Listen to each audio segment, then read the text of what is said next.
रही जागन की बार, फिर क्या सोवे, फिर क्या जागे नान का, जब सोवे पांव पसार।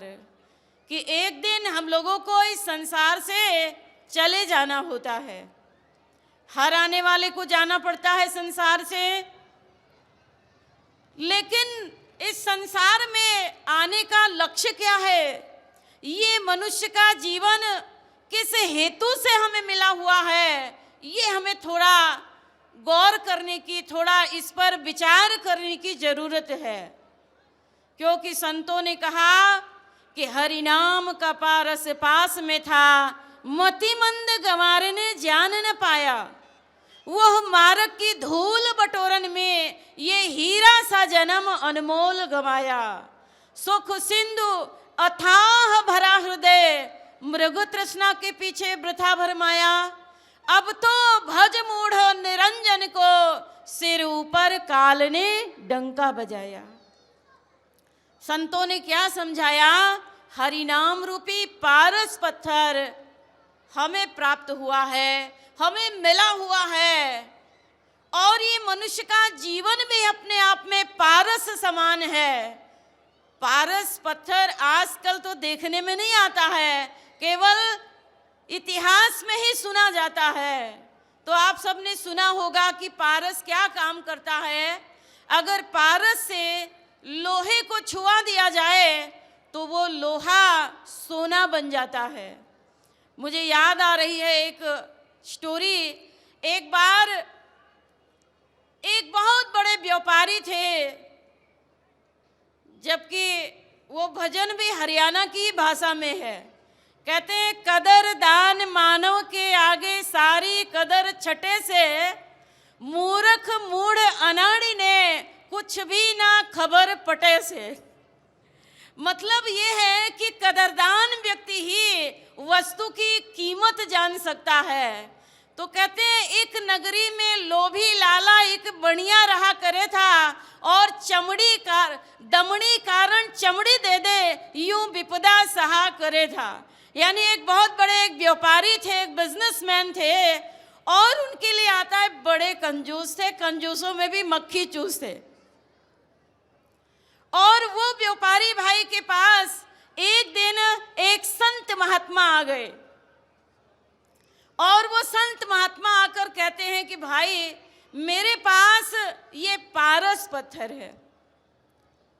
पारस पत्थर, कहते हैं, हमने भगवान की बहुत तपस्या किया, और जनता जनार्दन की सेवा के लिए बड़े बड़े कार्यक्रम आयोजित करने के लिए हमें पैसे की आवश्यकता पड़ती थी, इसलिए भगवान ने हमें कृपा करके ये पारस पत्थर दिया है। इससे जितना चाहिए मैं सोना बना लेता हूँ, और फिर मैं संसार की सेवा करता हूँ। लेकिन वो महात्मा जी कहते, अभी 1 साल के लिए मैंने एक संकल्प लिया है, मैं हिमालय में जाकर के ध्यान साधना करूँगा 1 साल के लिए, और 1 साल के लिए ये पारस पत्थर जो है यूं ही पड़ा रहेगा। इसलिए मैं ये आपको देना चाहता हूँ, 1 साल के लिए इसका सदुपयोग करिए आप अपने लिए, और समाज के कल्याण के लिए आप जितना चाहे इसे सोना बनाओ और सबकी सेवा करो। तो सेठ जी बड़े खुश हो गए और कहने लगे, वाह महात्मा जी, आपने इसके लिए मुझे चुना, इसके लिए बहुत बहुत धन्यवाद। महात्मा जी ने वो पारस पत्थर उनको दे दिया, और सेठ जी बड़े खुश होकर के उसको तकिया के नीचे छुपा लेते हैं। महात्मा जी ने कहा, लेकिन सेठ जी, मेरी एक शर्त है कि 1 साल जैसे ही पूरा होगा तो मैं वापस आऊँगा और अपनी ये पारस पत्थरी में ले जाऊँगा। इसीलिए दिन तारीख ये सब कुछ आज आप नोट कर लो। सेठ जी ने कहा, हाँ महात्मा जी, आप चिंता ना करें, आप 1 साल के बाद आएंगे, मैं अवश्य आपकी ये अमानत आपको वापस कर दूंगा। महात्मा जी चले गए और 1 साल के लिए ध्यान समाधि में बैठे रहे। 1 साल का वक्त पूरा हुआ, फिर से वो समाज सेवा कल्याण की भावना से वापस आए, और आए तो सेठ जी के पास गए। सेठ जी के पास गए तो सेठ जी तो देखते ही जो है बड़े आश्चर्य में पड़ गए, और कहने लगे महात्मा जी लग रहा है आप बिफोर टाइम आ गए, जल्दी आ गए हैं आप। महात्मा जी ने कहा नहीं भाई, अपना रजिस्टर उठाओ, अपनी बही खाता निकालो और देखो। तो सेठ जी ने देखा कि साल से भी कुछ दिन ऊपर हो गया था। तो सेठ जी बड़े रोने से हो गए, घबराए से कहने लगे महात्मा जी माफ करना, मैं सोना नहीं बना पाया, इसीलिए आपसे प्रार्थना है कि थोड़े दिन के लिए और दे दो ये मेरे को। महात्मा जी ने कहा भाई 1 साल का इतना लंबा समय दिया था मैंने, तुमने सोना क्यों नहीं बनाया? तो सेठ जी कहने लगे महात्मा जी आप चले गए तो मैंने अपने मुनीम जी को बाजार में भेजा और उनको पूछा कि भाई लोहे का भाव ताव क्या चल रहा है। और सेठ जी कहते हैं कि मेरे मुनीम जी ने आके बताया कि लोहे के भाव में थोड़ी तेजी आ गई है, 1 रुपया लोहा महंगा हो गया है प्रति टन के हिसाब से। तो कहते हैं कि मैंने सोचा कि अभी जल्दी क्या है, 1 साल पड़ा हुआ है, थोड़ा सस्ता हो जाएगा तब मैं खरीदूंगा, क्योंकि मुझे 1000 टन एक साथ खरीदना था और 1000 टन लोहे का मुझे सोना बनाना था, इसलिए मैं सस्ता होने का इंतज़ार करता रहा। 1 बार भेजा, 2 बार भेजा, 1000 बार पूछवाया, पर लोभी लाला लोभ के कारण नहीं खरीदन पाया। कहते हैं कि वो कंजूस सेठ जी जो यही इंतज़ार करते रहे और सस्ता हो और वो खरीद नहीं पाए और इसी में पूरा 1 साल बीत गया। तो महात्मा जी कहने लगे अरे सेठ जी ये आपकी मूर्खता नहीं तो और क्या है, लोहा चाहे जितना महंगा हो गया हो सोने की बराबरी तो नहीं कर सकता है ना। कहाँ सोना और कहाँ लोहा, महंगे से महंगा लोहा भी आप खरीदते तो भी आप जो है दुनिया के सबसे बड़े धनपति हो जाते। सेठ जी कहने लगे हाँ महात्मा जी ये वास्तव में मेरी बड़ी जो है बहुत बड़ी मेरे से भूल हुई, लेकिन अब आप संत हैं, आपसे प्रार्थना है कि थोड़ा वक्त और दे दो मुझे। तो महात्मा जी ने घड़ी देखा और कहा अच्छा ठीक है, आधे घंटे का समय आपको देता हूँ मैं, आधे घंटे में जितना चाहो आप सोना बना लो। तो सेठ जी इधर उधर दौड़े भागे, घर के अंदर गए, सबसे पहले किचन में गए कि तवा चिमटा कुछ जो भी होगा तो उससे जो है थोड़ा बहुत तो सोना बनेगा। लेकिन जब किचन में पहुंचे तो क्या देखते मिट्टी का तवा था, कुछ भी नहीं मिला वहां। अब दुकान में दौड़े अपने और दुकान में गए, चमड़े वाली पड़ी तराजू पत्थर का अधसेरा और यूं की यूं पथरी पकड़ा दी, हो गए दुखी घनेरा। अरे बड़े दुखी हो गए सेठ जी और जो है महात्मा जी को पारस पत्थर दे तो दिया लेकिन बेहोश होके गिर पड़े उसी समय में। क्यों? क्योंकि अब बड़ा पछतावा हो रहा था, अब उन्हें कीमत समझ में आई थी। इसीलिए कहते हैं भाइयों बहनों कि पछताएगा पछताएगा फिर समय हाथ नहीं आएगा। हम सबको भी भगवान ने मनुष्य का जो जीवन दिया है ये भी पारस पत्थर से कम नहीं है। ये मनुष्य का जीवन जिसे शास्त्रों में बताया कि दुर्लभो मानुषो देहो देहिना क्षण भंगुरहा तत्रापि दुर्लभम मन्या वैकुंठम प्रिय दर्शनम।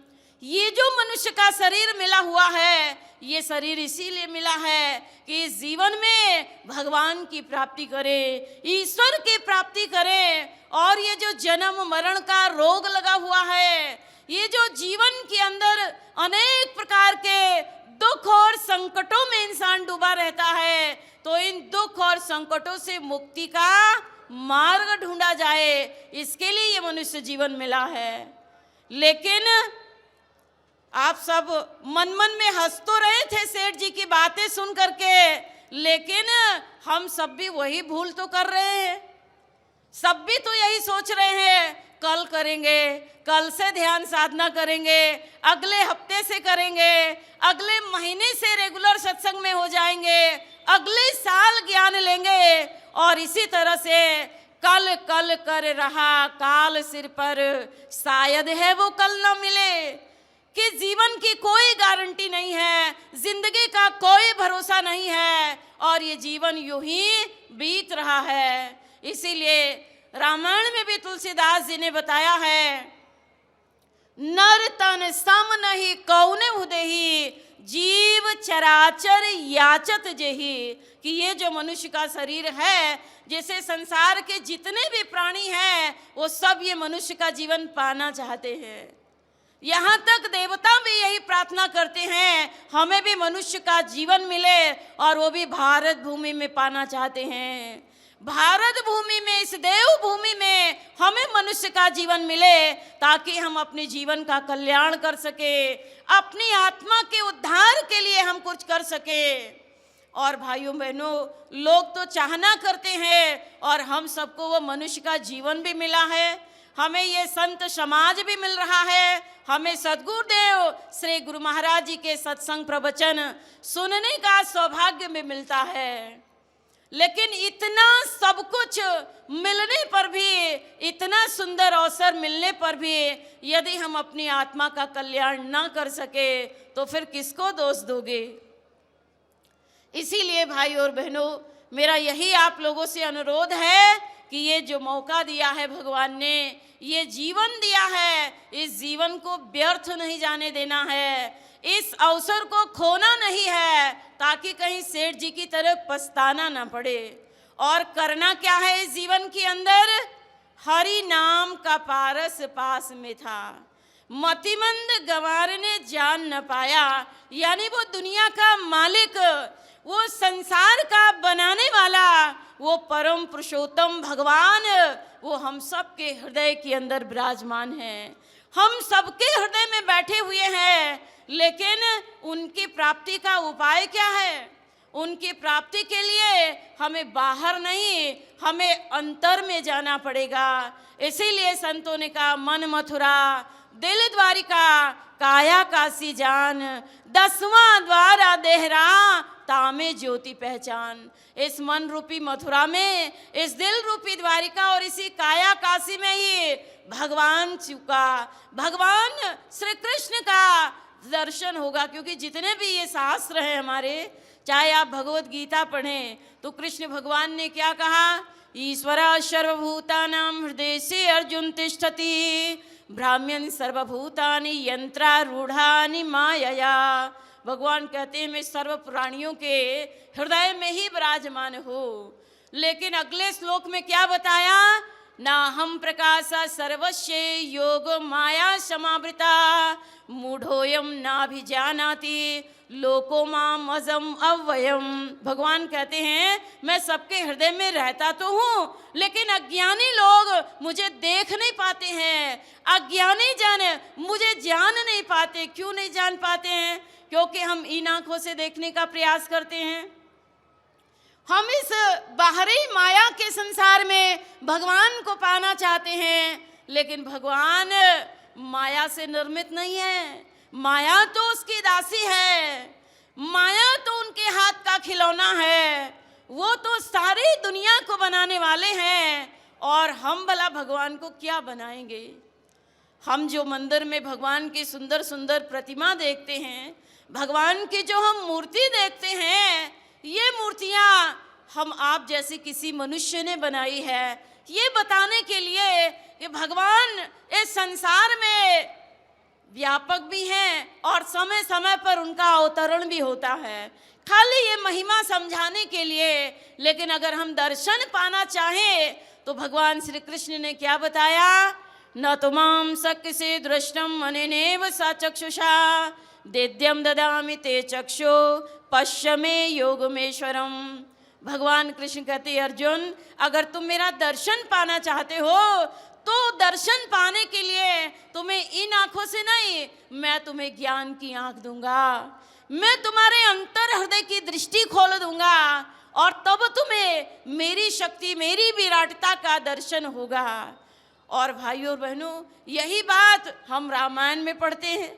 तुलसीदास जी ने क्या कहा, उग्रहि बिमला बिलोचन हिय के, मिटहि दोष दुख भाव रजनी के, सोझहि रामचरित मणि माणिक, गुप्त प्रगट जो जेहि जहाँ खानिक।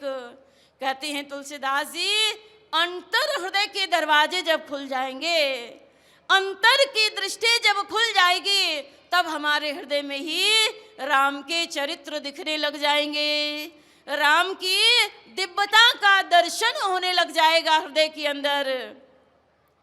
और भाइयों बहनों, इस दर्शन की बात सभी संतों ने किया है। यदि हम उपनिषदों को पढ़ें तो वहां भी यही बात आती है। एको हंसो भुवनस्याश मध्ये शैवाग्नि सलिले सन्निविष्टा त्वमेव विदित्वात् मृत्युमेत नान्य पंथा विदते अनाये। भगवान यानी ऋषियों महर्षियों ने अपने शिष्य गणों को सत्संग सुनाते हुए, ज्ञान की गरिमा को बताते हुए कहा कि सारे संसार रूपी मान सरोवर में, हम सबके हृदय रूपी मान सरोवर में वो आत्मा रूपी हंस निवास करता है। और जो भक्त, जो साधक उस आत्मा को ज्ञान नेत्रों से देख लेता है, जो उसकी अनुभूति प्राप्त कर लेता है, वही जीवन में परम शांति को प्राप्त करता है, उसी का जीवन धन्य बनता है। नान्य पंथा विदिते अनाय, कि इस मार्ग को, इस उपाय को छोड़ करके और दूसरा कोई उपाय नहीं है। तो भाइयों और बहनों, हमें यही सोचना है कि साथ नहीं हरि नाम लिया और गफलत में दिन रात गए, काया भी बदनाम करी, अफसोस की खाली हाथ गए। कहीं हमारा जीवन व्यर्थ ही तो नहीं बीत जाएगा, भगवान के नाम के बिना ही तो नहीं बीत जाएगा। इसके लिए हमारे जीवन के अंदर जागृति लाने की जरूरत है, जागने की जरूरत है कि भगवान श्री कृष्ण ने गीता का जो उपदेश दिया है, वो उपदेश क्या है, कैसे प्राप्त होगा, हमारी ज्ञान की दृष्टि कैसे खुलेगी। तो इन सब चीजों को केवल सुनने के लिए नहीं है भाई और बहनों, ये बातें केवल सुनाने के लिए भी नहीं है। ये बातें अनुभव की हैं, ये एक्सपीरियंस करने की बातें हैं। और वही एक्सपीरियंस देने के लिए, उसका प्रैक्टिकल रियलाइजेशन कराने के लिए, अनुभव ज्ञान देने के लिए सद्गुरुदेव श्री सतपाल जी महाराज जैसे महान पुरुष, ज्ञानी तत्वदर्शी गुरु इस संसार में आए हुए हैं। और वो पूरे जनता जनार्दन को, भारत के ही नहीं विश्व के कोने कोने में जा करके लोगों को ज्ञान का संदेश देते हैं। तो हमें भी यही जीवन में सोचना है कि बहुत गई थोड़ी रही, थोड़ी भी अब जाए। बहुत जीवन बीत चुका है हमारी जिंदगी का, और जो है ये भी पल पल, क्षण क्षण करके आयु बीत रही है। संतों ने बताया कि ये जो मनुष्य का शरीर है, ये किस लिए मिला हुआ है? ये तो भगवान की प्राप्ति के लिए मिला हुआ है ना। ये केवल भोजन करने के लिए नहीं है, ये केवल विश्राम करने के लिए नहीं है। आप जानते हैं कि कोई व्यक्ति ज़्यादा खाने की बात करता रहे तो हम कहते देखो कैसा पेटू व्यक्ति है। अगर कोई रात दिन घूमने में लगा रहे तो हम कहते बड़ा तफरी करने वाला ये व्यक्ति है। तो इसका मतलब क्या है? खाना भी जीवन का लक्ष्य नहीं है, सोना भी जीवन का लक्ष्य नहीं है, केवल घूमते रहना ये भी जीवन का लक्ष्य नहीं है। क्या लक्ष्य जीवन का? जिससे वो करतार मिले, भगवत प्राप्ति, भगवान की प्राप्ति का जो उपाय है इसी मनुष्य जीवन के अंदर प्राप्त हो सकता है।